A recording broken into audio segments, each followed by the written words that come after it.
NASA స్వచ్ఛంద సేవా సంస్థ గురించి మీరు కొంతమంది వినుంటారు, తెలుసుకొని ఉంటారని అనుకుంటున్నాను నేను. తునిలో ఉండే నాసా సంస్థ ప్రేమదాస్ గారని ఎంతమందికి తెలుసు? ఓకే. నేను వాళ్ళ అబ్బాయినే.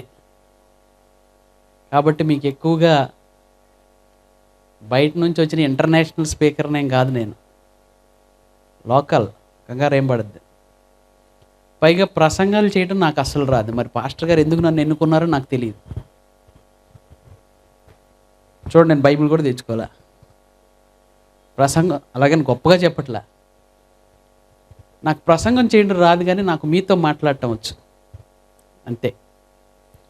కానీ మీరు కూడా నాతో మాట్లాడాలి ఈరోజు. అందరిలాంటి ప్రసంగికుడిని కాదు, పైగా ఉజ్జీవంగా గట్టి గట్టిగా అరుచుకుంటే నాకు అసలు రాదు. కాబట్టి మీరు ఈ మధ్య మధ్యలో నిద్ర లేపడానికి సడన్గా హల్లెలూయా దేవునికి స్తోత్రం అని మిమ్మల్ని అందరూ నిద్ర లేపే ప్రయత్నాలు అలాంటివి చేయను నేను. మీరు వినాలంటే వింటూ ఉండండి, పడుకోవాలంటే పడుకోండి. కానీ నిద్రపోయే వాళ్ళని ఎవరిని లేపొద్దు. మధ్యలో ప్రసంగం జరుగుతుంది లేగు అని అనద్దు ఎవరిని. వాళ్ళు మిమ్మల్ని డిస్టర్బ్ చేయరు, మీరు వాళ్ళని డిస్టర్బ్ చేయొద్దు. మీరందరూ నన్నే చూడాలి అంతే. అట్లా మీరు నాతో నన్ను చూస్తూ వినే ప్రయత్నం చేయండి. మధ్య మధ్యలో నేను ఏమన్నా అడిగితే మీకు తెలిస్తే జవాబులు చెప్పడానికి కూడా ప్రయత్నం చేయండి. సరే, మరొకసారి మీ పాస్టర్ గారికి, వారి కుటుంబానికి, అలాగే నన్ను ఇక్కడ తీసుకురావడానికి కారణమైన థామస్ గారికి, జోషికి, అందరికీ, మరి ముఖ్యంగా మీ అందరికీ కూడా నాసా స్వచ్ఛంద సేవా సంస్థ తరపున, ప్రేమదాస్ గారి కుటుంబం తరపున క్రిస్మస్ శుభాలు తెలియజేస్తున్నాం. మొట్టమొదటిగా కృతజ్ఞతలు కూడా తెలియజేస్తున్నాం. మీ అందరికీ క్రిస్మస్ నాటిక ఎవరైనా వేశారా? ఇందులో ఎప్పుడైనా క్రిస్మస్ నాటికలు వేశారా? చిన్నప్పుడు నేను క్రిస్మస్ నాటికలో పిలుచుకెళ్ళేవాళ్ళు నన్ను. ఇంకొంచెం షార్ప్ అని పెట్టచ్చా? ఎక్కడున్నాడు షార్ప్? క్రిస్మస్ నాటికలకి నన్ను తీసుకెళ్ళేవాళ్ళు చిన్నప్పుడు సండే స్కూల్లో. అప్పుడు ఎఫెక్ట్స్ ఏమొద్దే, ప్లెయిన్. ఆ నాటికల్లో ఏ గొల్లల పాత్ర అప్పుడప్పుడు ఇచ్చేవాళ్ళే. గొర్రెలు కాపర్లాగా గొర్రెలు కాసుకుంటూ ఉండండి రా అని ఇచ్చేవాళ్ళు మాకు. కొంచెం పెద్ద అయిన తర్వాత కొంచెం శరీరం అది కొంచెం బాగా పెరిగింది. ఇప్పటికంటే చాలా లావు ఉండేవాడిని అప్పుడు. అలాగే జుట్టు కూడా ఎక్కువ ఉండేది అప్పుడు. పెళ్ళైన తర్వాత దుడిపోయింది అనుకోండి, తర్వాత విషయం. ఇప్పుడు దాని గురించి మనం పెద్దగా మాట్లాడుకోవాల్సిన అంశం లేదు. అయిపోయింది, ఏదో అయిపోయింది. సో మనం తిరిగి వెళ్ళాము ఎక్కడికి. ఆ క్రిస్మస్లో హేరోదు పాత్ర ఇచ్చేవాళ్ళు మళ్ళీ ఎక్కువ. కొంచెం హెవీగా ఉండేవాడిని, జుట్టు ఎక్కువ ఉండేదని హేరోదు పాత్ర ఇచ్చేవాళ్ళు.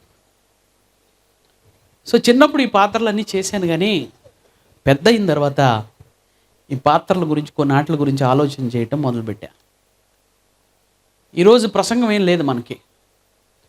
క్రిస్మస్లో ఉండేటటువంటి పాత్రలు, క్యారెక్టర్స్, క్రిస్మస్లో ఏమేమి క్యారెక్టర్స్ ఉన్నాయి, ఆ క్యారెక్టర్స్ని మనం అందరూ చూస్తూ ఉండండి. నా వైపు ఎవరు డిస్కస్ చేసుకోవద్దు. మీరు ఏమన్నా నేను అడిగితే మళ్ళీ చెప్పండి అంతే. క్రిస్మస్లో క్యారెక్టర్స్, కొన్ని పాత్రలు ఉన్నాయి. ఆ పాత్రల పేర్లు, మొట్టమొదటి పాత్ర ఒకటి మీరు చెప్పడానికి ప్రయత్నం చేయండి, నాకు వినిపించేటట్టుగా. మరియా చెప్పారు, వెరీ గుడ్. ఫస్టే మరియా గుర్తుకు, యేసేపు గారు గుర్తు వచ్చింది. ఓకే. గాబ్రియేలు దూత 3. ఓకే. గొర్రెల కాపర్లు, జ్ఞానులు, ఆ నక్షత్రం కూడా ఒక క్యారెక్టర్. Very good. మీ చర్చ్ దాన్ని బట్టి అర్థమవుతుంది మీరు ఆత్మీయంగా కూడా కొంచెం ఓకే. నక్షత్రం కూడా ఒక పాత్రే. Very good. తర్వాత హేరోదు.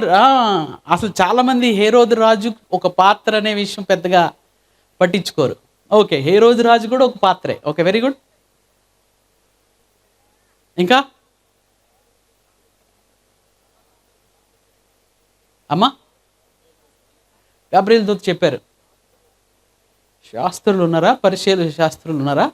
వాళ్ళందరినీ జ్ఞానులు ఒక దాంట్లో వేసేద్దాం. తర్వాత ఇంకా కొన్ని మర్చిపోయారే. వెరీ గుడ్, పశువుల శాల, వెరీ గుడ్. బాలుడైన యేసు ప్రభువా, ఓకే. ఓకే అమ్మా, అంతేనా? ఏమన్నా చెప్పారా అక్కడ అమ్మా? ఎలిజబెత్, ఓకే, ఎలిజబెత్ కాదు కానీ ఓకే. తర్వాత ఈ పాత్రలా పశువుల పాక చెప్పారు.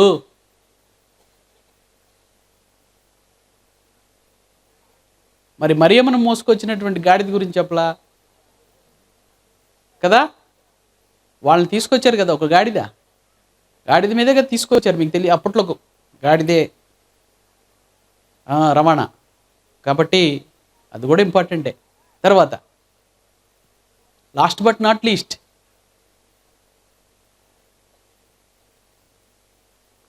తలుపులు కొడితే తీయలేదు కొంతమంది కదా, కొంతమంది తలుపులు కొడితే తీలా, వాళ్ళు కూడా ఇంపార్టెంటే. వాళ్ళందరూ లేకపోతే ఎట్లా ఈ కథలో?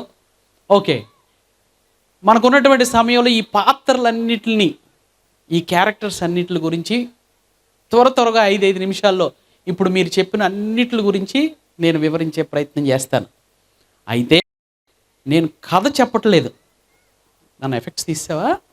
ఓకే, నేను కథ చెప్పట్లా. మీకు కథలో మీరు ఎక్కడున్నారో తెలుసుకోండి.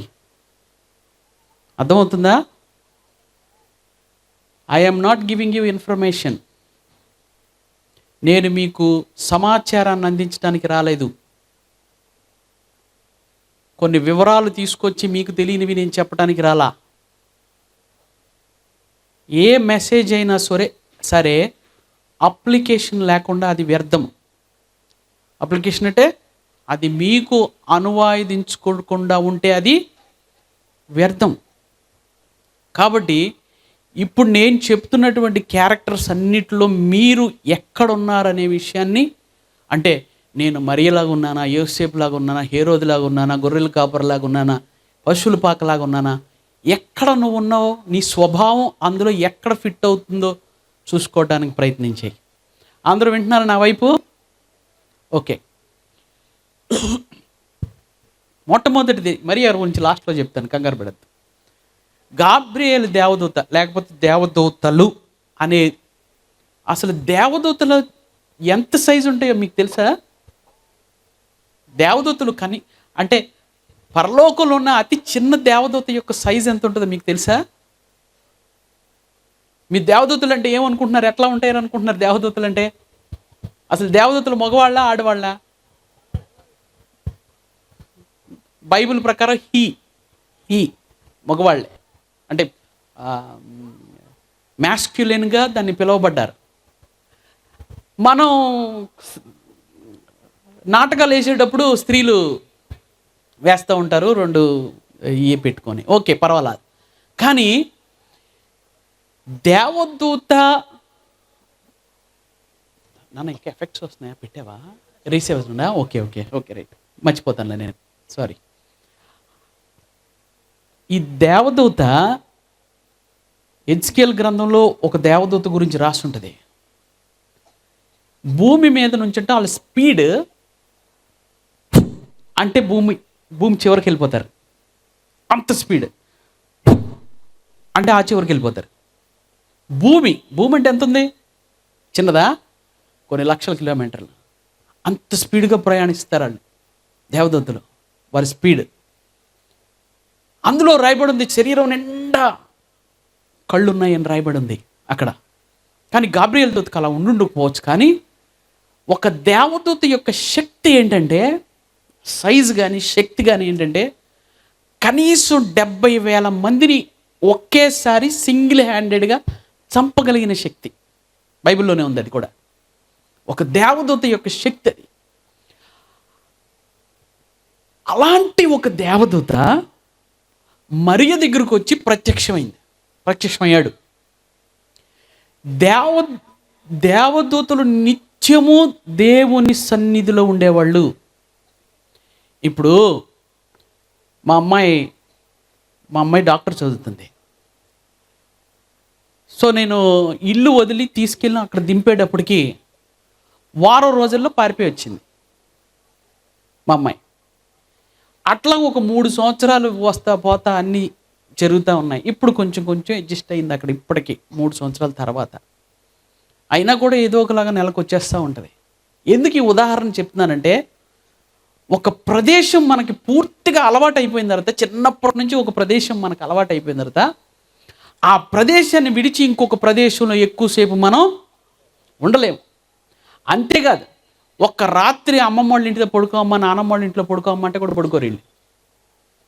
ఇప్పుడు ఇందాక మేము ఏదైనా హోటల్కి వెళ్ళినప్పుడు కూడా మా అమ్మాయిలకి ఒక రూమ్, మేము ఒక రూమ్ తీసుకున్నాం. మధ్యరాత్రిలో లేచి వచ్చి మళ్ళీ మా అమ్మాయి కాళ్ళు వేసుకు పడుకుంటారు. అందరికీ కామనే కదా ఇవన్నీ. అంటే తండ్రి అయిన దేవుడు పరలోకంలో ఉన్నాడు, నిత్యము ఈ దేవదూతల చేత ఆరాధించబడుతూ ఉన్నాడు.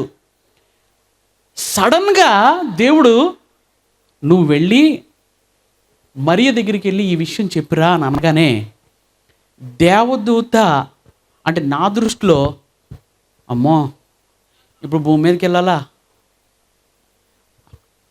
పరలోకాన్ని ఎప్పుడు ఆయన్నే ఆరాధిస్తూ స్తుతిస్తూ ఆయన్ను చూస్తూ గడిపేస్తున్నటువంటి సమయాన్ని పరలోకాన్ని విడిచి భూమి మీదకి వెళ్ళి ఒక వార్తను చెప్పి రావాలా అంటే, వాళ్ళు దేవదూత సమూహము దేవుని సన్నిధిని, ఎప్పుడు కొనియాడబడుతున్నటువంటి దేవుని సన్నిధిని విడిచి మన కోసం భూమి మీదకి వచ్చి వాళ్ళు ఒక శుభవార్తని మరియకు తెలియజేశారు. ఎందుకు ఈ విషయాలు చెప్తున్నానంటే, దేవుడు యేసు ప్రభు పుట్టడానికి త్యాగం చేసిన వారు, అందులో దేవుని సన్నిధిని కొంతసేపు త్యాగం చేసి భూమి మీదకు వచ్చిన వాళ్ళు గాబ్రియేలు దేవదూత ఒకళ్ళు. ఈరోజు మన సుఖాన్ని విడిచిపెట్టి దేవుని కోసం పని చేయటానికి వెళ్ళు, లేకపోతే ఫలానాది చెయ్యి అంటే మనం చాలా ఇబ్బంది పడే పరిస్థితి. కానీ కొంచెం ఇక్కడ విభిన్నంగా ఉంది. మీ సంఘం కోసం, ఈ క్రిస్మస్ కోసం ఎవరు పడితే వాళ్ళు పని చేసేస్తున్నారు. వెరీ గుడ్, చాలా సంతోషం. కొన్ని చోట్ల కంఫర్ట్ జోన్ అంటే వారికి ఉన్నటువంటి సుఖమైనటువంటి భద్రత కలిగినటువంటి పొజిషన్లో నుంచి కష్టమైన పొజిషన్లోకి వెళ్ళటానికి ఇష్టపడరు, కొత్త ఇవేమీ ప్రయత్నం చేయరు. అలవాటైపోయింది కదండి, ఇంక ఇదే కొనసాగనివ్వండి అని అంటారు. కానీ దేవదూతలు దేవుడు చెప్పిన పని చేస్తారు, కష్టమైనా కూడా. నేను ఇందాక చెప్పాను, నేను ఇన్ఫర్మేషన్ ఇవ్వట్లేదు. ఇప్పుడు మీరు ఎంతమంది ఆ దేవదూత పొజిషన్లో ఉన్నారు? దేవుని సేవ కోసం దేవుడు ఎక్కడికి వెళ్ళమంటే, ఆ ప్రదేశం నాకు కంఫర్టబుల్ కాకపోయినా, ఆ ప్రదేశం నాకు ఇష్టం కాకపోయినా దేవుడు చెప్తే నేను వెళ్తాను అన్న వాళ్ళు ఇందులో ఎంతమంది ఉన్నారు? అది ఆలోచించాలి. ఈరోజు మిమ్మల్ని మీరు ప్రశ్నించుకోవాలి ఆ దేవదూతల అంశంలో. రెండవది, గొర్రెల కాపర్ల దగ్గరికి యేసుప్రభు ఆ దేవదూత వచ్చి ప్రత్యక్షమయ్యి, నేడు మీకు రక్షకుడు పుట్టి ఉన్నాడు. జ్ఞానులు, గొర్రెల కాపర్ల దగ్గరికి దేవదూత వచ్చాడా? జ్ఞానుల దగ్గరికి దేవదూత వచ్చాడా? జ్ఞానులు. మరి ఇప్పుడు గొర్రెల కాపర్ల దగ్గరికి వచ్చినప్పుడు జ్ఞానుల దగ్గరికి వెళ్ళి కూడా చెప్పేయచ్చు కదా, సింపుల్ అయిపోయేది కదా మ్యాటర్, అవునా? మరి ఎందుకు జ్ఞానుల దగ్గరికి వెళ్ళా దేవదూత? అమ్మా, గొర్రెల కాపర్లు అప్పటికి ఒక రక్షకుడు గురించి ప్రార్థన చేస్తున్నారు. పేదవాళ్ళు, దేవదూత ప్రత్యక్షమైంది పేదవాళ్ళ దగ్గర, ధనవంతుల దగ్గర కాదు, జ్ఞానవంతుల దగ్గర కాదు. దేవుడు కబురు పంపించింది మొట్టమొదటిగా మీ కొరకు ఒక రక్షకుడు పుడుతున్నాడని పేదవారి దగ్గరికి పంపించాడు దేవుడు. అది ఎవరైతే ఒక రక్షకుడు గురించి వేచి చూస్తున్నారో, ప్రార్థన చేస్తున్నారో వాళ్ళ దగ్గరికి దేవదూతను పంపించాడు. అంటే మొట్టమొదటిది దేవుడు, Jesus is the answer of prayer. యేసుక్రీస్తు ఒకళ్ళ ప్రార్థనకు జవాబుగా భూమి మీదకి వచ్చాడు. అది ఈరోజు మీ ప్రార్థనకి జవాబుగా యేసు ప్రభు, లేకపోతే మీ ప్రార్థనకి జవాబుగా పలానా కార్యాలు జరిగినాయి అని మీరు గుడ్డు మీద చేసుకొని చెప్పగలిగే ప్రార్థన అనుభవాలు మీ దగ్గర ఏమున్నాయో ఆలోచించండి. అలాగే నేను ఎవరి ప్రార్థనకైనా జవాబా? ఎవరైనా, మేము పొద్దున కూడా ఉదాహరణ చెప్పాను, దబ్బాది అని ఒక ట్రైబల్ ఏరియా, కొండ మీద ఉండే ప్రాంతం. ఆ అమ్మాయికి 14 సంవత్సరాలు అప్పుడు పెళ్ళయింది. ఆ తర్వాత 14 సంవత్సరాలు ఒక సంఘం, 14 సంవత్సరాలప్పుడు రక్షణ పొంది పెళ్లి చేశారు. ఆ తర్వాత ఇంకొక 14 సంవత్సరాలు మా గ్రామంలో ఏదైనా ఒక చిన్న సంఘం ఏర్పాటు చేయండి ప్రభువా అని ప్రార్థన చేస్తుంది. వచ్చిరాని ప్రార్థన. అక్కడ కాలినడక మీదే వెళ్ళాలి, 6 కిలోమీటర్లు. మా కోసం మెడికల్ క్యాంప్ పెట్టమని ఎవరో అడిగితే నేను నా భార్య, అక్కడ నా భార్య కూడా డాక్టరే, అక్కడికి వెళ్ళి మెడికల్ క్యాంప్ పెట్టాం. మెడికల్ క్యాంప్ పెడితే అప్పుడు ఆ అమ్మాయి వచ్చి, మీరు ఏమన్నా ఇక్కడ చర్చి కట్టించగలరా అండి అని అడిగింది. అప్పుడు నేను కొంచెం స్పందించి ఎవరికో ఉత్తరం రాస్తే కొంచెం డబ్బులు పంపించారు, ఒక చర్చి కట్టాం. అప్పుడు ఆవిడ చర్చి ఓపెనింగ్ రోజు సాక్ష్యం చెప్తుంది, ఈ సంఘం కోసం 14 సంవత్సరాలు ప్రార్థన చేశానని. I am the answer of her prayer. చాలా గర్వంగా ఫీల్ అయ్యాను. నేను 14 సంవత్సరాల ప్రార్థనకి నేను జవాబు అయ్యానా? మీరు అలాంటి జవాబుగా ఉన్నారా? ఆ జవాబు వచ్చింది, పైనుంచి వచ్చింది. మీకోసం మీరు ప్రార్థన చేస్తున్నారు కదా, రక్షకుడు పుట్టాడు, వెళ్ళండి. ఒక పేదవారి దగ్గరికి వచ్చాడు. అదే దేవదూత జ్ఞానుల దగ్గరికి వచ్చి, ఇంత లైటింగ్, బీభత్సమైన లైటింగ్ ఎఫెక్ట్ ఉంటుంది కదా దేవదూత వస్తే, ఆ లైటింగ్ ఎఫెక్ట్లో జ్ఞానుల దగ్గరికి వస్తే, వీళ్ళు జ్ఞానవంతులు కదా, ఎక్కడి నుంచి వచ్చావు, ఇదంతా వెలిగిపోతుంది ఏంటి, దగ్గర అసలు టచ్ చేసి చూస్తాను నిన్ను, ఎందుకంటే వీళ్ళకి అన్ని రుజువులు కావాలి, అన్ని రుజువులు కావాలి. దేవుడికి కావాల్సింది ఏంటంటే రుజువులు కాదు, నమ్మకం, విశ్వాసం. దేవుడికి కావాల్సింది జ్ఞానవంతులు కాదు, జ్ఞానం లేని వాళ్ళని జ్ఞానవంతులుగా చేసే దేవుడు మనకున్నాడు. కాబట్టి జ్ఞానులు అన్నీ తెలుసుకొని దేవుని దగ్గరికి వచ్చారు. జ్ఞానులు కూడా చివరికి అన్నీ తెలుసుకొనే ఎవరి దగ్గరికి వచ్చారు? దేవుడి దగ్గరికే వచ్చారు. అంటే అన్ని ప్రయత్నాలు చేసినా కూడా ఎక్కడ చూసినా వాళ్ళకి ఎవరు కనబడుతున్నారు? రక్షకుడే కనబడుతున్నాడు వాళ్ళకు కూడా. కానీ ఫైనల్గా వచ్చారు అక్కడికి. వీళ్ళు డైరెక్ట్గా వచ్చారు, చెప్పగానే నో కన్ఫ్యూజన్. ఎవరికి? గొర్రెలు కాపరికి నో కన్ఫ్యూజన్, ఇంకా ఏం తడబట్ల. నిజమా? ఓకే, ఇంకా అంతకంటే మాకు కావాల్సింది ఏముంది? వెంటనే వెళ్ళి ఆయన్ని ఆరాధించారు. వాళ్ళు మాత్రం దేవుడిని కనుక్కోవడానికి 2.5 సంవత్సరాలు పట్టింది. నిజానికి మనకి బొమ్మలో మనం చూస్తూ ఉంటాం, ఏమని? జ్ఞానులు అందరూ ఉన్నారని చూస్తాం. కానీ నిజానికి యేసు ప్రభు దగ్గరికి వాళ్ళు రావడానికి 2.5 years, 2.5 సంవత్సరాలు పట్టింది. మొత్తానికి యేసు ప్రభు దగ్గరికి చేరారు. ఇప్పుడు మీరు జ్ఞానుల్లాగా ఉన్నారా, గొర్రెల కాపరులాగా ఉన్నారా? ఒకవేళ మీరు జ్ఞానవంతులు అయినా కూడా చివరికి మీరు వెళ్ళాల్సింది యేసు ప్రభు దగ్గరికి. ఒకవేళ మేము అమాయకులం, లేకపోతే జ్ఞానం లేని వారం అని దేవుని దగ్గరికి మిమ్మల్ని మీరు తగ్గించుకొని వెళ్తే యేసు ప్రభు డైరెక్ట్గా కనబడతాడు. 2.5 సంవత్సరాల వరకు అవసరం లేదు, నిన్ను నువ్వు తగ్గించుకొని దేవుని దగ్గరికి వెళ్ళగలిగితే. తర్వాత నక్షత్రం. ఏమిటది? నక్షత్రం చూడండి, ఈ లైట్ నా మీద పడటానికి ఎంతసేపు పడుతుంది? కొంచెం జాగ్రత్తగా వినాలి ఈ పాయింట్ మీరందరూ. ఓకే, మీరందరూ వింటున్నారా? ఈ లైట్ నా మీద పడటానికి ఎంతసేపు పడుతుంది? కనీసం 1 సెకండ్ పడుతుంది కదా. ఏంటి అలా చూస్తున్నారు? పడుతుంది కదా. అంటే ఆ లైట్ నా మీదకి ప్రయాణించాలి కదా, అక్కడ నుంచి ప్రయాణం చేసి నా మీద పడాలి. దానికి 1 సెకండో 1/2 సెకండో పడుతుంది. చంద్రుడి యొక్క కాంతి మన మీద పడటానికి ఎంతసేపు పడుతుంది? 6.5 సెకండ్లు పడుతుంది. ఎంత? 6.5 సెకండ్లు పడుతుంది. సూర్యుని యొక్క కాంతి మన మీద పడటానికి ఎంతసేపు పడుతుంది? 2:30 నిమిషాలు పడుతుంది. ఎన్ని నిమిషాలు? 2:30 నిమిషాలు పడుతుంది.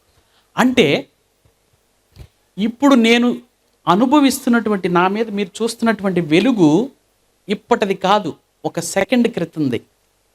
అర్థమవుతుందా మీకు? చంద్రుడు నా మీద పడేటటువంటి కాంతి ఇప్పటిది కాదు, 6 సెకండ్ల క్రితంది. సూర్యుని యొక్క వెలుగు నా మీద పడేది ఇప్పటిది కాదు, 2 నిమిషాల క్రితంది. అర్థమవుతుందా? దాన్ని ఇక్కడికి రావడానికి, నా మీద పడటానికి 2 నిమిషాలు అయింది. అలాగే మనకి క్లోజెస్ట్ స్టార్ అంటే అతి సమీపంగా ఉన్నటువంటి నక్షత్రము యొక్క కాంతి భూమి మీద పడటానికి 2 సంవత్సరాల నుంచి 2000 సంవత్సరాలు పడుతుంది. అర్థమవుతుందా? 2 సంవత్సరాల నుంచి 2000 అంటే 2000. ఇప్పుడు మీరు ఒకవేళ నక్షత్రం చూశారనుకోండి, అది ఇప్పటి కాంతి కాదు మీరు చూస్తుంది, ప్రస్తుతానికి కనపడలేదండి. ఒకవేళ చూసినప్పుడు చూస్తున్న కాంతి ఇప్పటిది కాదు, అది కనీసం 2 సంవత్సరాల క్రితం కాంతిని మీరు చూస్తున్నారు. ఇది నేను చెప్పట్లా, సైన్సే. ఓకే? కాబట్టి యేసుక్రీస్తుని చూపించిన తార యొక్క కాంతి ఆ రోజుది కాదు. మీకు అర్థమవుతున్న పాయింట్? ఆ రోజుది కాదు. ఎందుకు కాదు అని అంటున్నానంటే, ఆ తార ఎప్పుడో వెలసింది. యేసుక్రీస్తు పుడతాడని చెప్పినప్పుడు వెలసిన తారది. అప్పుడు వెలిగిన తార యేసుక్రీస్తు పుట్టే టైంకి దాని కాంతి భూమి మీద పడింది. దాని అర్థం ఏంటంటే, నువ్వు పొందుకుంటున్నటువంటి ప్రతి మేలు, దేవుని దగ్గర నుంచి నువ్వు పొందుకుంటున్నటువంటి ప్రతి మేలు, ప్రతి మంచి, ప్రతి కృప, ప్రతి అద్భుతం దేవుని దగ్గర నుంచి ఏవైతే పొందుకుంటున్నావో మంచి అనేది, అది ఈ రోజుది కాదు, ఎప్పుడో దేవుడు నీ మీదకి విడుదల చేసింది. అందుకే శిశువు పుట్టెను, కుమారుడు, శిశువు పుడతాడు కాదు, శిశువు పుట్టాడంటే పుట్టేశాడని. అర్థమవుతుందా? కుమారుడు అనుగ్రహించబడ్డాడంటే అయిపోయిందని. ఆయన గాయముల చేత మనం స్వస్థపరచబడతామో పడ్డామా అంటే అయిపోయిందని. అంటే రేపు ఒకవేళ నీకు ఏదైనా జబ్బు వచ్చినా కూడా దానికి స్వస్థత ఎప్పుడో జరిగిపోయింది.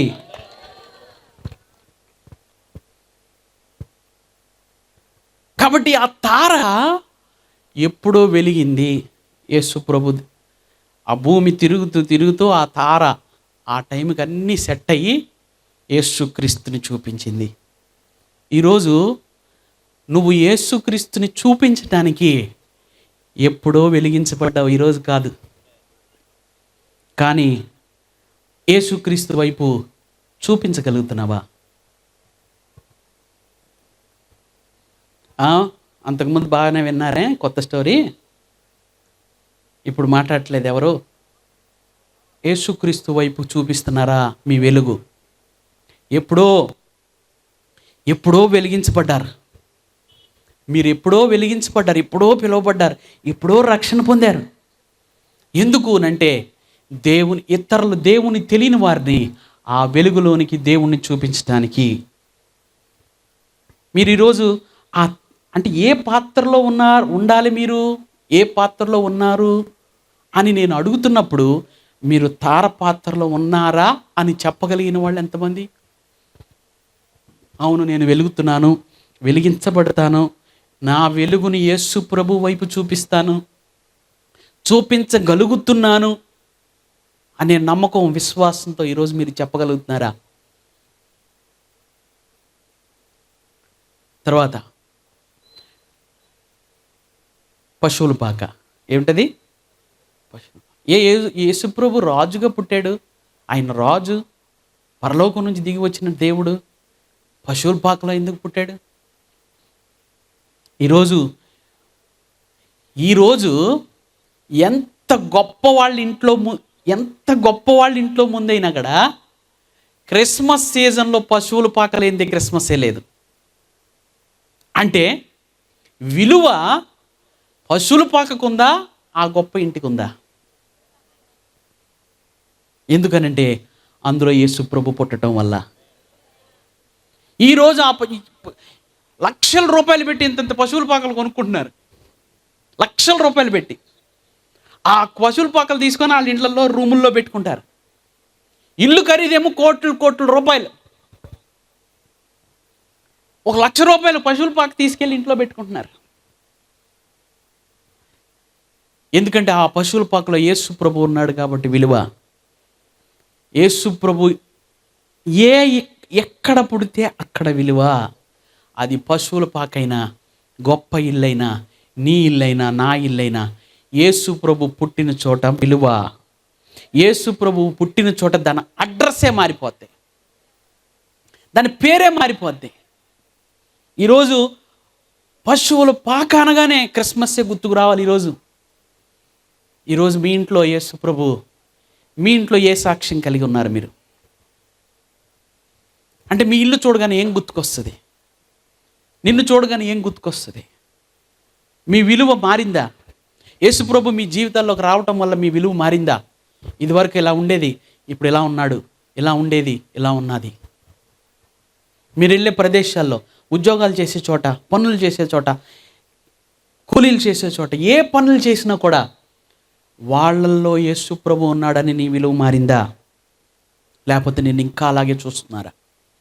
అలా చూస్తుంటే నువ్వు యేసు ప్రభు నీ దాంట్లో పుట్టాడని వాళ్ళకి ఇంకా తెలియలేదని అర్థం.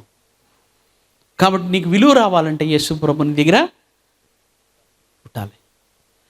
తర్వాత హేరోదు, మీరు అన్నారుగా, మధ్యలో ఏమైనా మర్చిపోతే చెప్పండి, వాళ్ళ గురించి కూడా చెప్తా. ఇది చాలా ఇంపార్టెంట్. ఈ హేరోదు చాలామంది పెద్ద పట్టించుకోరు. క్రిస్మస్లో అన్నీ గుర్తుంటే కానీ హేరోదు గుర్తుండదు. అన్ని పాత్రలో మేము ఉన్నాము కానీ హేరోదు పాత్రలో మేము లేమంటారు అందరూ. ఒకవేళ హేరోదు ఏమన్నాడు? నేను కాక వేరొక రాజు ఉండకూడదు. ఇప్పుడు మన స్వభావాలు కూడా అన్నీ అవే. నిజానికి నేనే ఉండాలి. నేను చెప్పండి అందరూ, నేను మాత్రమే చెప్పండి. ఉన్నాయి కదా, అది నేనే, మా ఇంట్లో నేనే, మా చర్చిలో నేనే. మరి మీ చర్చిలో పరిస్థితి తెలియదు కానీ మీ చర్చ్ కొంచెం బాగానే ఉన్నట్టుంది. కానీ మా చిల్డ్రన్ హోమ్ ఉండేటప్పుడు పిల్లలు మైక్ ఇవ్వకపోతే అలిగేసేవాళ్ళు. వాళ్ళు మైక్ ముందు నుంచో పెట్టాలి, లేకపోతే తేడా వచ్చేస్తుంది. నేను మళ్ళీ అప్పుడప్పుడు సోలో సాంగ్స్ ఇవ్వాలి, లేకపోతే నేను కొంచెం తొడవండరా అంటే తొడవరు. అది కదా, అది గుర్తింపు ఉండవు. నేను గుర్తింపు ఉన్న చోటే, ప్రతి చోట. మా ఇంట్లో భార్య కంటే అత్తగారికి ఇంపార్టెన్స్ ఇస్తే, మరి నేను అత్తగారేమో భార్యకి ఇంపార్టెన్స్, మరి నేను. ఇది ఆ స్పిరిట్ అంటాం దాన్ని. ఏం స్పిరిట్? హేరోదు స్పిరిట్, ఆత్మ. చెప్పండి, ఎవరి స్పిరిట్ అది? హేరోదు ఆత్మ. నేను తప్పితే వేరే ఒకళ్ళు ఉండకూడదని. కాబట్టి నేను అనేవాడు మనలో చనిపోతేనే యేసు ప్రభు పుట్టగలడు. లేకపోతే అక్కడ యేసు ప్రభు ఉండడు. అందుకే హేరోదు దగ్గర పుట్టల. కాబట్టి ఈరోజు నువ్వు దేవుని దగ్గర చేయాల్సిన ఒప్పందం ఏంటంటే, నేను అనేవాడిని తీసేయి ప్రభువా, నన్ను అనేవాడిని తీసేయి. లేకపోతే ఈ మొత్తం కథలో నువ్వు ఇంకా హేరోదు పాత్రలోనే ఉన్నట్టు. ఏదో పాత్రలోకి వెళ్ళు, హేరోదు పాత్ర కాకుండా. తర్వాత తలుపులు కొట్టారు, తీలా. ఇందాక పాస్టరమ్మ గారు కూడా చెప్తున్నారు, తలుపులు కొడితే దేవుడు తీస్తాడు, ఆయన లోపలికి రానివ్వండి అని. ఆ రోజు కూడా తలుపులు కొట్టారు, తీలా. కానీ ఒక్కొక్కసారి తలుపులు తీయకపోవటమే మనకు మంచిది. కొంతమంది మనకు వ్యతిరేకంగా ఉంటారు. మనం వెళ్ళే మార్గంలో బోల్డ్ అని ప్లాన్స్ చేస్తూ ఉంటాం మనం. అంటే నా జీవితంలో ఇది చదవాలా, ఇది జరగాలని బోల్డ్ అని చేసి అన్ని తలుపులు కొట్టుకుంటూ వెళ్తూ ఉంటాం మనం. ఇంటికి వచ్చిన తర్వాత ఆడు పట్టించుకోలేదు, ఈడు పట్టించుకోలేదు, వాళ్ళు సహాయం చేయలేదు, వీళ్ళు సహాయం చేయలేదని ఎంతమంది అనుకుంటూ ఉంటారు మన జీవితంలో? ఎప్పుడు మన సక్సెస్కి, మన ఎదుగుదలకి అడ్డుకుంటుంది ఇతరులే అని మనం ఎప్పుడూ ఒక నిర్ణయానికి వచ్చేస్తాం. తప్పు. నేనంటాను, నన్ను అడ్డుకున్న వాళ్ళందరిని బట్టి దేవునికి స్తోత్రం. ఎందుకంటే వాళ్ళు అడ్డుకోవడం బట్టే నేను అక్కడికి వెళ్లకుండా సరైన మార్గంలోకి నేను వెళ్ళగలిగా. వాళ్ళు అడ్డుకోకుండా లోపలికి వచ్చి రమ్మని ఉంటే తప్పుడు మార్గంలోకి నేను వెళ్ళి ఉండేవాడిని. లేకపోతే నేను ప్రయాణించాల్సిన మార్గంలో కాకుండా వేరే మార్గంలోకి నేను వెళ్ళి ఉండేవాడిని. ఇశ్రాయేలీయులు ప్రయాణం చేస్తున్నప్పుడు ఫిలిస్తీన్ల దారిలో వెళ్ళాలి. అందరూ ఫిలిస్తీన్ల దారిలో వెళ్ళాలి. కానీ వాక్యంలో చాలా క్లియర్గా రాయబడి ఉంటుంది, అందరూ వెళ్ళే మార్గం కాకుండా దూరమైనప్పటికీ అని రాసిబడి ఉంటుంది. దూరమైనప్పటికీ దేవుడు వారిని వేరే మార్గంలో నుండి తీసుకొని వెళ్ళాడు. అది ఎక్కడికి? ఎర్ర సముద్రం దగ్గరికి. ఎందుకంటే ఎర్ర సముద్రంలో వారి కోసం మాత్రమే ఒక ప్రత్యేకమైన మార్గాన్ని ఏర్పాటు చేశాడు. కాబట్టి అందరూ వెళ్ళే మార్గంలో వెళ్ళాల్సిన అవసరం లేదు. దేవుడు ఒక ప్రత్యేకమైన మార్గంలో నిన్ను తీసుకొని వెళ్తాడు. అది అందరికీ నచ్చని మార్గం అవుతుంది, అది అందరికీ విడ్డూరంగా ఉంటుంది. అంటే వీళ్ళేంటి ఇటు వెళ్తున్నారు, అందరూ అటు వెళ్తుంటే అని అనుకోవచ్చు నీ గురించి. కానీ దేవుడు తీసుకెళ్లే మార్గం ఆయనకు మాత్రమే తెలుసు. సురక్షితంగా నిన్ను తీసుకొని వెళ్తాడు అక్కడికి. కాబట్టి ఈ డోర్లు కొట్టేవాళ్ళు వాళ్ళందరూ తలుపులు తీయిపోతే వాళ్ళని బట్టి దేవునికి స్తోత్రం చెప్పండి. ఎవరైతే నీ జీవితంలో ఎవరైతే నీ మార్గంలో అడ్డొస్తున్నారో వాళ్ళందరిని బట్టి ఈ సంవత్సరం 25లో దేవునికి ప్రత్యేకమైన కృతజ్ఞతలు తెలియజేయను. ఎందుకంటే వాళ్ళని కూడా అరే ఇడు కానీ ఇటు వెళ్ళిపోతాడేమో అని అడ్డు పెట్టాడు దేవుడు మన కోసం.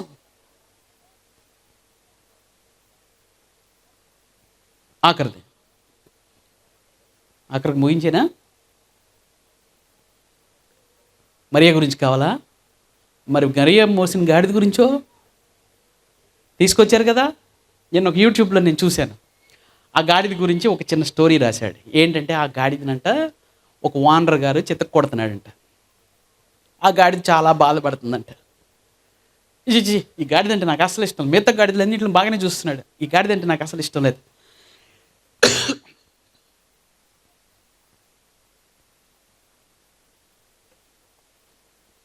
ఈ గాడిద అంటే నాకు అసలు ఇష్టం లేదని దానికి సరిగ్గా పెట్టట్లేదు. ఈ లోపల యోసేపుకి దేవదూత ప్రత్యక్షమయ్యి మరియను తీసుకొని వెళ్ళిపోను.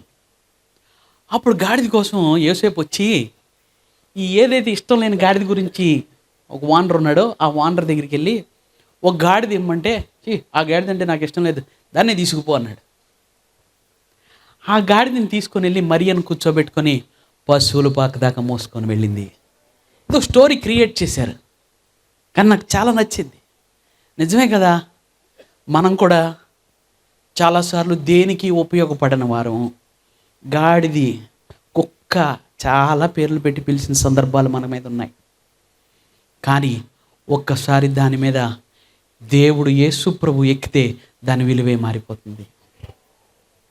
దేవుని చిత్తాన్ని నెరవేరిస్తే దాని విలువే మారిపోతుంది. కాబట్టి నువ్వు ఎలాంటి వాడివైనా ఎలాంటి దానివైనా యేసు ప్రభు చిత్తాన్ని, దేవుని చిత్తాన్ని నెరవేర్చేవారిలాగా ఉండాలి. నిజంగానే ఆఖరే మరియా యోసేపులు ఎంత నిందలు అవమానాలు. ఈరోజు కూడా ఆవిడ కూడా చనిపోయి 2000 సంవత్సరాలు అవుతుంది. కానీ మరియమ్మ ఈ రోజుకి కూడా మరియమ్మకి ఎవడో అంటాడు ఆర్ఎస్ఎస్ వాళ్ళు అసలు మరియమ్మకి ఎలా పుట్టారు, మరియమ్మకి ఎలా పుట్టారు ఈ రోజుకి కూడా. అంటే చూడండి, ఈ రోజుకి ఇంకా అవమానాలు పొందుతుందంటే ఆ రోజు ఎంత భయపడి ఉంటుంది. ఆ రోజు రాళ్లతో కొట్టాలి, కానీ ఏమంది? నీ చిత్తమే నెరవేరునుగాక, దానికోసం నేను ఏమైనా చేస్తాను. యేసేపు కూడా చాలా భయపడ్డాడు, నీతిమంతుడు చాలా భయపడ్డాడు, కానీ నీ చిత్తమే నెరవేరు. చాలా కష్టం. చాలామంది ఆడవాళ్ళు మగవాళ్ళు ఉన్నారు. ఒకటి ఆలోచించండి, కొంచెం ఇది ఇది కొంచెం అంత ఓపెన్గా సబ్జెక్ట్గా మాట్లాడేది కాదు, కానీ ఒక్క విషయాన్ని కొంచెం ఒక క్వశ్చన్ మీకు వేస్తాను, మీరు ఆలోచించండి. ఆడ మగ ఒక వయసు వచ్చిన తర్వాత కలిసి ఉండాలి అని అంటే, మరియని నువ్వు బిడ్డ కన్నయ్య వరకు ముట్టుకోకూడదు అని అంటే, పెళ్ళిళ్ళు అయిన వారు, వయసుకు వచ్చిన వారికి తెలుస్తుంది అది కరెక్ట్గా హౌ డిఫికల్ట్ ఇట్ ఈస్. పక్కనే అన్ని అవసరాలని తీర్చుకోగలిగే పరిస్థితి ఉండి కూడా మరియ మీద చెయ్యి కూడా వేయకుండా ఒక పవిత్రమైనటువంటి దేవుని సంకల్పాన్ని, దేవుని చిత్తాన్ని మోస్తున్నటువంటి ఒక పవిత్రురాలుగా చూసి యేసు ప్రభు పుట్టే వరకు ముట్టుకోకుండా ఉన్నాడు. అది యేసేపులో ఉన్న గొప్పతనం. యేసేపు గురించి మాట్లాడాలంటే అదే గొప్పతనం. ఒక మగవాడిగా తన భార్య పక్క నుండి కూడా ముట్టుకోకుండా ఒక పవిత్రమైనటువంటి ఉద్దేశంతో, దేవుని సంకల్పం అనే ఉద్దేశంతో చూస్తున్నాడు. ఈరోజు ఏంటి మన పరిస్థితి? మన చూపులు, మన మాటలు, మన ధ్యాస దేవుని చిత్తం వచ్చినప్పుడు ఏంటి అని మనం ఆలోచన చేయాలి. మరియా ఎన్ని కష్టాలు, అన్ని కష్టాలకి రెడీ అయింది. ఆఖరి కష్టం చూడండి, దేవుడే కదా పుడుతున్నాడు. దేవుడు పుడుతున్నప్పుడు ప్రసవ వేదన తీసేయచ్చు కదా. ఇప్పుడు పొద్దున కూడా గొల్లపురాలకు వెళ్తే, గొల్లపురాలు చర్చిలకు రెండు విన్నారా మీరు? గొల్లపురంలో 2 చర్చిలు మూసేశారని, గొడవలు జరిగినాయి అని పొద్దున కూడా వెళ్ళి నేను అక్కడికి వెళ్ళి వచ్చాను వాళ్ళ చర్చిల దగ్గరికి. వాళ్ళు అన్నారు, అయ్యారు మనం ఏదైనా భవిష్యత్తులో ఏదైనా చేయాలండి, ఈ సంఘాల గురించి మనం విపరీతంగా మాట్లాడేశారు. ఆఖరిలో నాకు ఇచ్చారు. అప్పుడు నేను అన్నాను ఒకటే ఒక మాట, ప్రసవ వేదనని నువ్వు ఆపగలవా? ప్రసవ వేదనని నువ్వు ఆపగలవా? ఒక బిడ్డ పుడుతున్నప్పుడు ప్రసవ వేదన. ఈరోజు సంఘాలు కూడా ఒకరోజు ప్రసవ వేదనలో నుంచి వెళ్ళాల్సిందే.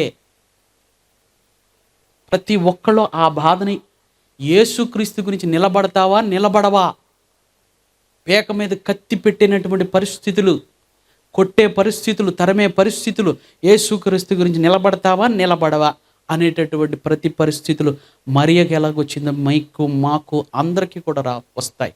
దానికోసం ప్రతి ఒక్కళ్ళు సిద్ధపడాలి. మరియ కూడా సిద్ధపడింది. దేవుడే కదా పుడుతున్నాడు, పరిశుద్ధాత్ముడు వల్లే కదా గర్భం వచ్చింది. మరి నేను ప్రసవ వేదన పడాలా? దేవుడు కూడా ఈజీగా, అమ్మ నువ్వు కంగారు పడక, పరలోకం నుంచి కదా అంత జరుగుతుంది, నువ్వు శుభ్రంగా వెళ్ళి పశువుల పాకలో పడుకో, డెలివరీ అయిపోద్ది అని జరిగిందా? జరగలా. పిల్లలు ఎలా పుడతారు? నార్మల్ డెలివరీస్ ఎలా జరుగుతాయి? ఒకసారి భార్య తీసుకెళ్ళింది హాస్పిటల్లో, రా చూద్దుగాని డెలివరీ అని. అంటే నేను కొంచెం దూరంగానే ఉన్నాను, తీసుకెళ్ళింది. ఫస్ట్ టైం నేను చూడటం. ఏం చేశారు, బేబీ కొంచెం పెద్దగా ఉన్నదంట, కాళ్ళు 2 లాగి, చాలామంది ఆడవాళ్ళు ఉన్నారు, సైన్సే మాట్లాడుతున్నాను నేను, వేరే మాట్లాడట్లా, సైన్సే మాట్లాడుతున్నాను, మెడికల్ సైన్స్. కాళ్ళు 2 చీల్చి గట్టిగా కొడుతూ, తొడపాశాలు పెడుతూ, మీకు జరిగే ఉన్నది లేకపోతే నాకు తెలియదు, మరి తొడపాశాలు పెడుతూ, ముక్కు తొయ్యి, ఇవి గట్టిగా తొయ్యి అవి చచ్చిపోతాడు, లేకపోతే తొయ్యి, ఒక్కోసారి కొట్టేస్తారు, తిట్టేస్తారు, తొయ్యి లేకపోతే బేబీ చచ్చిపోతాడు. ఎంత వేదన, గట్టిగా పట్టుకొని అనుకుంటా. ఈరోజు యేసు ప్రభు బయటికి రావాలంటే, పుట్టాలంటే నువ్వు కూడా అలాగే తొయ్యాలి. నువ్వు కూడా ఆత్మలో అలాగే తొయ్యాలి. నీ జీవితంలో ప్రభువా యేసు ప్రభు పుట్టడం అంటే, ప్రభువా రా వచ్చేయండి టంగు అలా అవ్వదు. యేసు ప్రభు పుట్టాలంటే నీ ఎఫర్ట్ పెట్టాలి. ఆ బేబీ బ్రతకాలనంటే నువ్వు నీ ప్రాణాలు పోయినంతగా పెట్టాలి. ఆ టైంలో తల్లి యొక్క ఒకే ఒక ఆశ, ఆ నొప్పిలో ఏం కోరుకుంటుంది అంటే, నేను చచ్చిపోయినా పర్వాలేదు కానీ పిల్లడు మాత్రం బతకాలి. ఈరోజు నీది కూడా అలాగే ఉండాలి కోరిక. నేను చచ్చిపోయినా పర్వాలేదు కానీ ఇక్కడ యేసు ప్రభు పుట్టాలి. అలాగా, నిజంగా అలాగా యేసు ప్రభు మా గ్రామాల్లో, మా జీవితాల్లో, మా కుటుంబాల్లో, ఇంకా అనేకమైన చోట పుట్టాలని అనుకున్న వాళ్ళు మాత్రమే కళ్ళు మూసుకోండి. నుంచోవాలనుకున్న వాళ్ళు నుంచోండి, మోకరించాలనుకున్న వాళ్ళు మోకరించండి, లేకపోతే అలా కూర్చొని కళ్ళు మూసుకోవాలనుకుంటే మూసుకోండి. కానీ మీరు ఏ పొజిషన్లో ఉన్న కళ్ళు మాత్రం మూసుకోవాలి. ఇంకా ఇప్పటి వరకు నేను అందరినీ చూడమన్నాను, ఇప్పుడు ఎవ్వరు చూడొద్దు, ప్రతి ఒక్కళ్ళు కళ్ళు మూసుకోండి.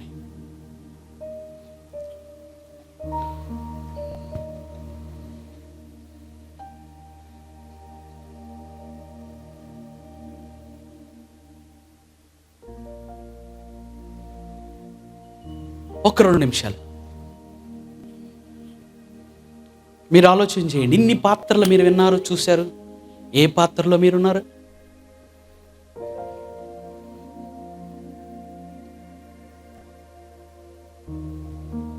నేనంటాను, ఏ రోజు పాత్రలో ఉంటే మాత్రం ఒకసారి దేవుని చేత ఒప్పందం చేసుకో. నేను నేను నేను నేను అనేది అని తీసేయి.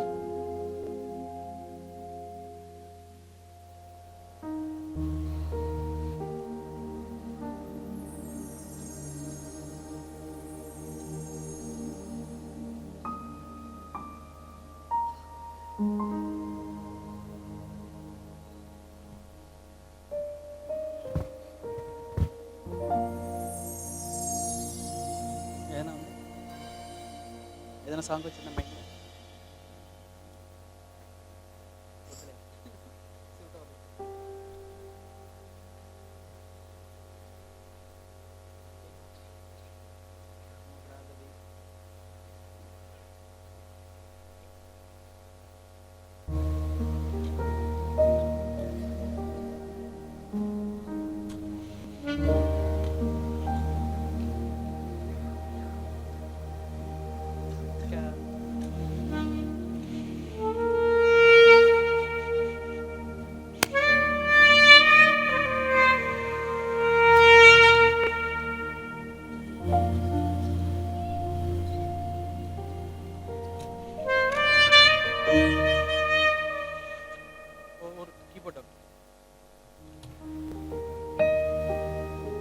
ప్రార్థన చేద్దాం అందరం. ప్రభువా,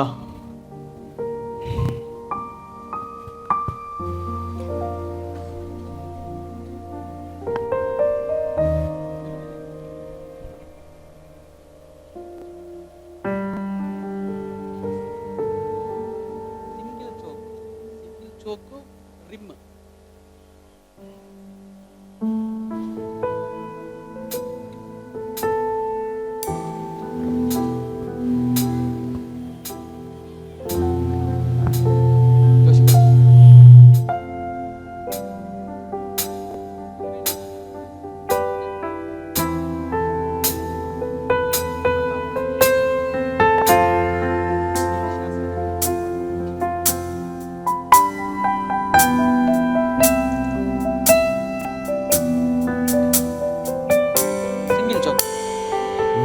వేలేని నా జీవితం నీ చేతిలో పడగానే అది ఎంతో విలువని నాకు చూపితివే. జీవమే లేని నాలోని జీవమును నింపుటకు నో ఎఫెక్ట్స్ నీ జీవితాన్ని ధారబోసితివే. చెప్పగలుగుతారు అందరూ? నీది శాశ్వత ప్రేమయా, నేను మరచిపోలేనయా, ఎన్ని యుగాలైనా మారదు. ఎండిన ప్రతి మోడును మరలా చిగురించును. నా దేవునికి సమస్తము సాధ్యమే. నీది శాశ్వత ప్రేమయా, నేను మరచిపోలేనయా, ఎన్ని యుగాలైనా మారదు. ఎండిన ప్రతి మోడును మరలా చిగురించును. నా దేవునికి సమస్తము సాధ్యమే. అందరూ విలువేలేని నా జీవితం నీ చేతిలో పడగానే అది ఎంతో విలువని నాకు చూపితివే. జీవమే లేని నాలోని జీవమును నింపుటకు నీ జీవితాన్ని ధారపోసితివే. వచ్చిన వాళ్ళు పాడండి. నీది శాశ్వత ప్రేమయా, నేను మరచిపోలేనయా, ఎన్ని యుగాలైనా మారదు. ఎండిన ప్రతి మోడును మరలా చిగురించును, నా దేవునికి సమస్తము సాధ్యమే. నీది శాశ్వత ప్రేమయా, నేను మరచిపోలేనయా, ఎన్ని యుగాలైనా మారదు. ఎండిన ప్రతి మోడును మరలా చిగురించును, నా దేవునికి సమస్తము సాధ్యమే. నుంచుందాం అందరం, నుంచుందాం అందరం, అందరూ నుంచున్నప్పుడు రెండు చేతులు పైకి ఎత్తుంది దేవుని వైపు. మారదు ఎండిన ప్రతి మోడును మరలా చిగురించును, నా దేవునికి సమస్తము సాధ్యమే. ఆఖరిసారి నీది శాశ్వత ప్రేమయా, నేను మరచిపోలేనయా, ఎన్ని యుగాలైనా మారదు. ఎండిన ప్రతి మోడును మరలా చిగురించును, నా దేవునికి సమస్తము సాధ్యమే.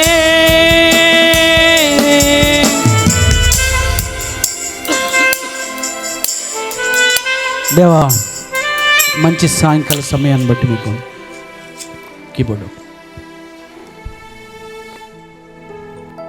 నీ చిత్తాన్ని నెరవేర్చడానికి ప్రభువా మమ్మల్ని తారలాగా వాడుకోండి, మరియలాగా వాడుకోండి, యేసు ప్రభులా వాడుకోండి, కనీసం గాడిదలాగానే వాడుకోండి ప్రభువా. మా జీవితాన్ని మీ దగ్గర ఈ క్రిస్మస్ సమయంలో ఒక బహుమానంగా మీకు సమర్పిస్తున్నాం తండ్రి. ఈ గ్రామాన్ని, ఈ చుట్టుపక్కల ప్రాంతాల్లో ప్రభువా మీరు జరిగిస్తున్నటువంటి సేవను బట్టి మరొకసారి మీకు కృతజ్ఞతలు తెలియజేస్తూ, సేవకుల యొక్క కుటుంబాలని, వాళ్ళ సంఘాలని ఆశీర్వదించమని మహిమా ఘనత ప్రభావాలు మీకు మాత్రమే చెల్లించుకుంటూ యేసుక్రీస్తు నామములో అడిగి వేడుకొని పొందినాము తండ్రి.